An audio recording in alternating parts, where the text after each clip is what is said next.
I was very young when the war happened, and my family managed to escape when I was quite a child, but my formative memories were definitely of Bosnia. And then throughout the war, the sort of constant catching up with family members and hearing what was going on, who was surviving, who was not surviving. So this is very much a memory that I carry. I mean, I spent most of my childhood as a refugee in Germany, and so these stories of sort of hearing what's going on back home, it's always present. You talk about the dolls that you had, that your mother had. In a way, it destroyed your childhood, didn't it? Yeah, I mean, my childhood was very much this refugee childhood in Germany, and it was not the kind of childhood I would have had the war not happened.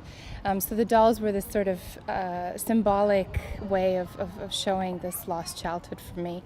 I mean, my parents tried their best for me to have the fullest childhood available, but as I said, I mean, the war and what was happening in Bosnia, and sort of the lack of this home, the lack of family around, was ever present.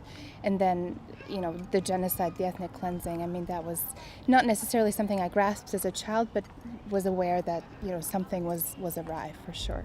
And obviously we've got the film showing today. How important is it to, keep showing these things and keep remembering what happened? Yeah, I mean, the important thing about this is not just remembering and commemorating for those of us who have survived genocide, for individuals who are from Bosnia, but also to educate further, right? And to sort of show it to a wider audience and a wider population for them to learn and to understand and potentially to, hopefully prevent further atrocities from happening from here on out. I mean, obviously you've done a PhD, you've done a lot for yourself. Do you ever think back and think, how different would my life have been if, I hadn't have had to flee?